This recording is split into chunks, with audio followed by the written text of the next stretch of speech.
guys, this is Comic Uno, and today I'm doing Comic Uno's Best Comics of the Week, and this is the show where I review all the comics I've read this week in one show. We go least favorite to best pick of the week and everything in between. And before I get started, we do talk about the viewer's pick of the week at the end of the video. So in the comments below, let me know your pick of the week for a chance to be featured on the video. Now, let's start talking about this week's haul. It's kind of a lighter week, but number 9 for me is Birds of Prey issue 5. This is a book I've been kind of on the fence with because I love Kelly Thompson.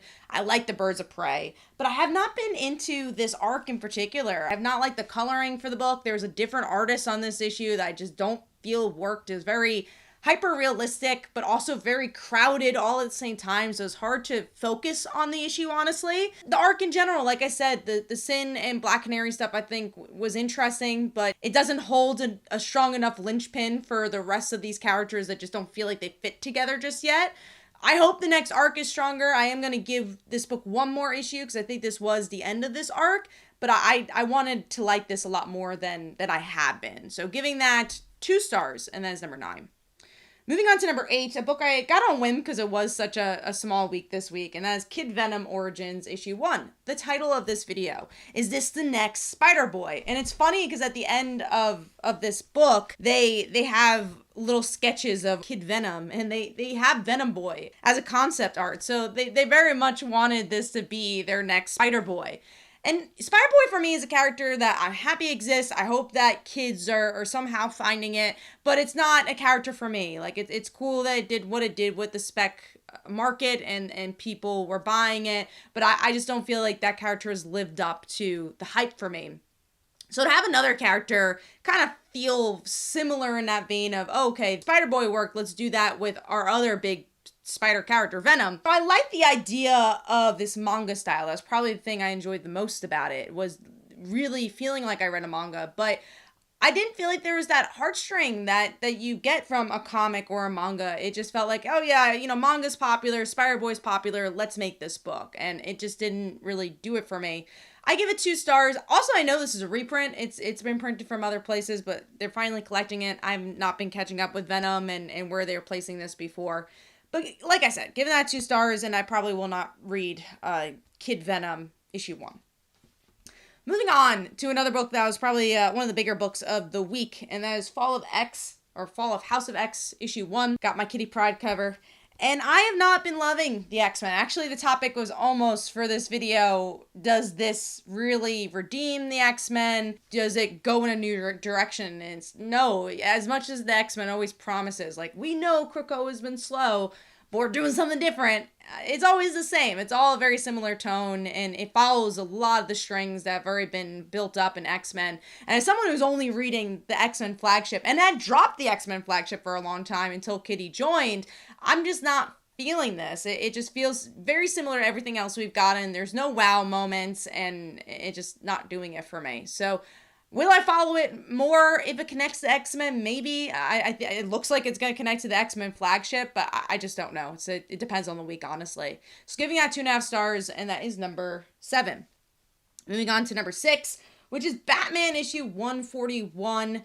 Another book I'm pretty disappointed with this week. It was sadly a little bit of a lower week for me. With this one, it's very much the same stuff as I kind of mentioned with X-Men. It's following that arc with, I forget how to pronounce that new character's name, but it's following the arc with the other Batman. I thought we would get more Joker here. He only shows up in the end. It is very much spinning its wheels in this issue, but the action was pretty solid. I really love the art for this book, so that's why it's a little higher than some of the other ones, because at least that was strong, but I'm not as invested in the story and this arc for a while for Batman. Moving on to number 5, which is Marvel Meow issue 1. I'm not actually a cat fan. You would think a person named Cat would be a big cat fan, but I like dogs a bit more. But I wanted to get this because I really, really love Jeff. I think it's just a fun book. I love the idea that they're utilizing these webcomic and giving it to a different audience. So I was like, why not try this one out too? I don't like cats, so I couldn't relate to this as much. And I feel like this didn't have the timing, the comedic timing that Jeff and Kelly Thompson has and the artist has for that book, because I just felt like here's all these cats just kind of hanging out. With Jeff, there's a narrative. It feels like an old school comic strip.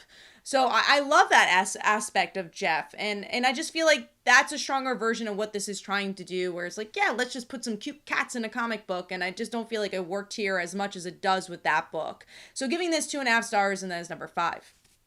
Moving on to number 4, which is the Amazing Spider-Man issue 41. I do think this is a very point A to point B issue. It is an action-heavy issue as well, and with John Romita Jr.'s art, that is why it's a little lower. I don't love his art, so if you're having an action-heavy issue, I would like the art to be a bit stronger. But, there's some interesting pawns being moved. You're like, okay, so who's going to be the head of this war? And that's kind of it that happens. If you like Kingpin, there's obviously a lot of him here and seeing what position he's going to be in this war, but there's not many shocking moments, and there's some silly humor in this one as well that I don't think really connected. But I thought it was an okay issue. It's not the worst Spider-Man has been, but I also don't think it's as strong as some of the other parts of this event, which has been very solid. So giving that 3 stars, and that's number 4.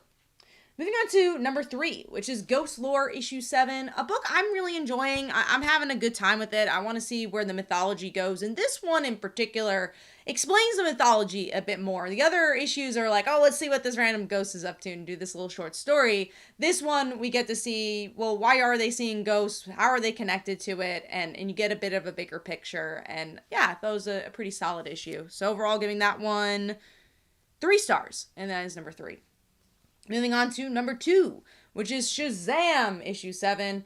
One of the better issues, but also not the best issues, Shazam. I like that there's a little bit more of a direction where we get to see the family now has a new house. How's Shazam or Billy dealing with that? And you get to see him fight Black Adam. It's a very by-the-numbers Shazam book, but it was a little less, God, I hate using the word boring, but for me, I wasn't as invested in that last arc, and I was a little less bored. I felt like there was just a little bit more action, a little bit more story to bite your teeth into that I enjoyed here. I do miss Dan More's art. I don't know if he's coming back to the series, but I thought the artwork was okay as well. So giving that 3 stars, and that is number 2.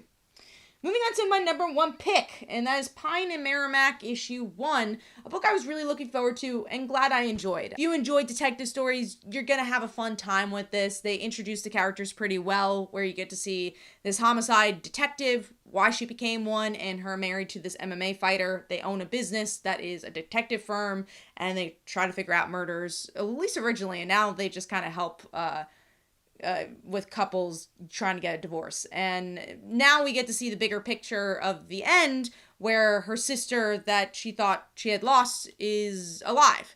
And, there's a lot of predictable stuff in this issue, but I do think it's a really interesting and cool foundation for things to come. And I enjoyed the characters. They built them up well enough. There's some times where I think there could have been some tighter narratives, but I think this book has a lot of promise. The art is a bit cartoony.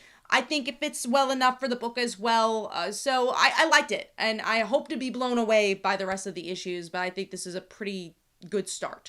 So giving that 3.5 stars, and that is my pick of the week. Let me know in the comments below what your favorite comics of the week were. And last week, the pick of the week was Duke, issue 1. And here are some comments about that.